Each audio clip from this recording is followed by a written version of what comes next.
Hola, ¿cómo están? Bienvenidos a mi canal Mystic Mahadev. El día de hoy quiero compartir con ustedes un poquito acerca de el sentido místico en la práctica de asanas o posturas en una práctica de yoga. La práctica de asanas que tanto auge ha tenido, lamentablemente solo por influencia de, pues, el mundo material en el que vivimos y esta proyección meramente comercial, como si fuera lo más importante. En realidad, sí es muy importante, pero habría que entender el por qué. El por qué es importante, ¿sí? ¿Qué es lo que queremos proyectar a través de una práctica de posturas? Y no tiene nada que ver con generar una buena imagen o el darte una falsa imagen de un cuerpo perfectamente estético, estilizado o fuerte, como dándote a entender que así vas a quedar tú si te pones a practicar yoga. Esa forma y esa visión de venta, de malbaratar el yoga, pues no la concebimos como tal los que realmente queremos salvar la esencia del verdadero yoga. A pesar de que no es lo más importante dentro de una práctica, sí tiene una parte bien importante espiritual. Y podemos abarcar varias visiones, ¿sí? O enfoques. Uno de ellos tiene que ver con nuestras posturas ante la vida. La práctica de yoga que haces comúnmente dentro de una escuela, un gimnasio, con un maestro de manera particular, ¿sí? Donde sea, tiene que ver con entender que lo que hacemos arriba de un mat no es más que el laboratorio de la vida misma. Aquí solamente tú practicas esa energía, esos valores, esas virtudes, esas visiones que tú debes de salir al día con día a tratar de ejecutar. No la postura física como tal, sino son posturas o asanas mentales, más que otra cosa. Cuando nosotros estamos haciendo nuestras prácticas, desarrollamos la voluntad, por ejemplo, desarrollamos la paciencia, desarrollamos la calma, desarrollamos otras visiones, desarrollamos el enfoque, que es el drishti.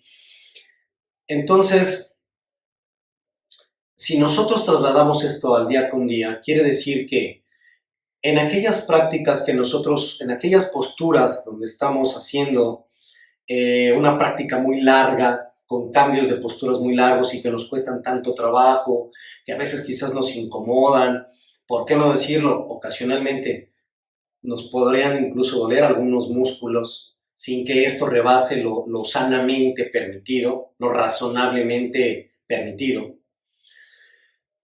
Es como cuando en tu día a día se te presentan situaciones donde tienes que guardar esa cordura, esa diplomacia, esa voluntad para seguir adelante y no arrojar la toalla, ¿sí? Ese equilibrio, ese ser flexible con uno mismo y con los demás, ese permitirnos tener errores y ser consciente de ello y que a través de la práctica nos vayamos perfeccionando.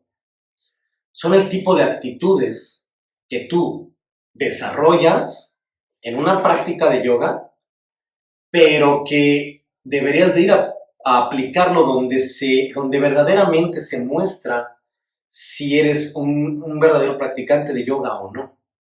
Donde si de manera consciente ante las situaciones de la vida, eres capaz de tener esa misma flexibilidad, esa misma voluntad férrea, ese mismo estoicismo, esa misma flexibilidad, esa misma compasión, esa misma capacidad de entender, de ser empático, empática, ¿no?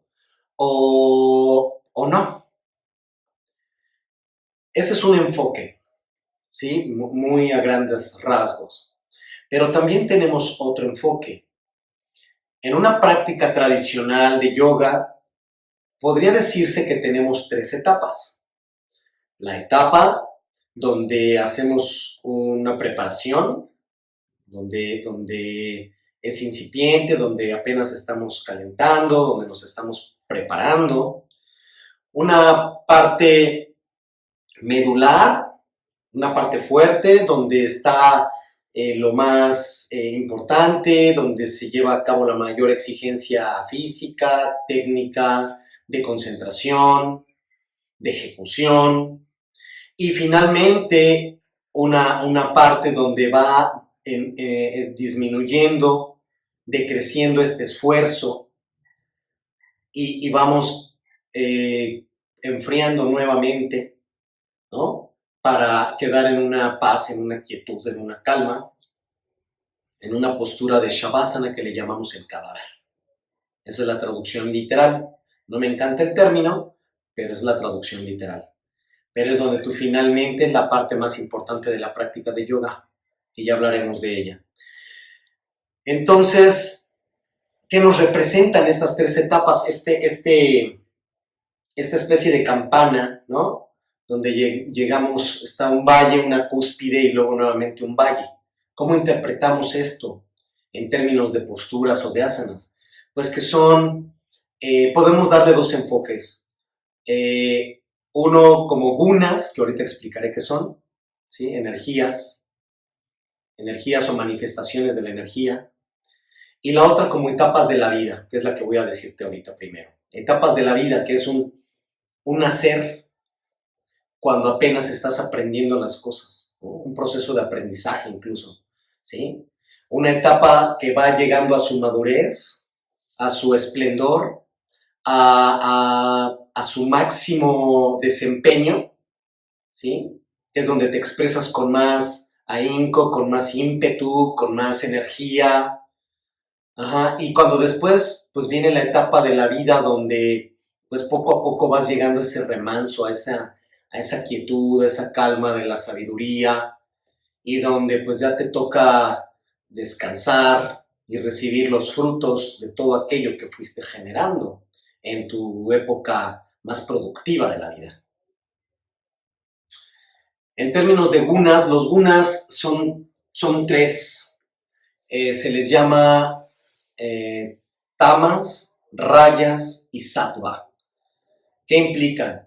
El tamas implica esa parte donde todavía somos inconscientes, esa etapa donde podríamos estar en una época oscura de nuestra vida, donde no nos preocupamos más que por satisfacer nuestros deseos, incluso más banales, más incipientes. En la etapa de la cúspide, donde hay mayor movimiento de energía, donde tenemos mayor vitalidad y estamos en mayor movimiento y somos más productivos en la vida, se le llama rayas o rajástico,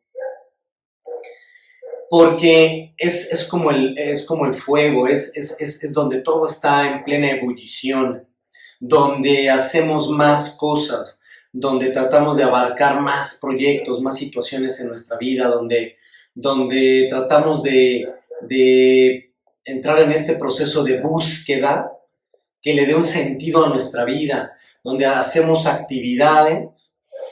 Yo ya no nada más pensando en solucionar lo más básico, sino ahora también darnos oportunidades de crecer un poco más, de aprender, de divertirnos, quizás de entrar en una época también que vaya aprendiendo más de la vida, de lo espiritual, del amor o de otras cosas, ¿sí? Que la mera supervivencia. Y cuando esto se ha aprendido, entonces vamos ya en una etapa donde sin tanto esfuerzo, simplemente vamos aplicando toda la experiencia que hemos vivido atrás y que ahora nuestra vida se vuelve más tranquila, más pausada, ¿sí? Con más conciencia y pensando más las cosas antes de actuar. Ajá. Y entonces nuestra vibración como persona incrementa como conciencia, ¿sí? Y por eso se vuelve sádvico. Sádvico es en un estado como de equilibrio, como en un estado elevado, ¿sí? Energéticamente hablando. Entonces son estas, digámoslo así, etapas que pueden conformar tu práctica de asanas para que veas cómo hay visiones diferentes, ¿sí? A las de meramente ejecutar posturas por ejecutarlas, por hacer un ejercicio físico o por simplemente buscar lo estético o que se vea bonito, meramente buscando la parte externa y no la interna, no la consciente, ¿sí? Entonces, bueno, pues esta visión mística que te doy, pues es para que de ahora en adelante, cada vez que hagas tus prácticas, te olvides un poco de lo estético y de lo que manifestamos en el exterior y te vayas más bien hacia lo interno, hacia cada postura en yoga tiene una esencia y trates de ejercer esa esencia y esa razón de ser pensando y llevando a cabo esta energía y esta visión que ahora te estoy compartiendo. Namaste.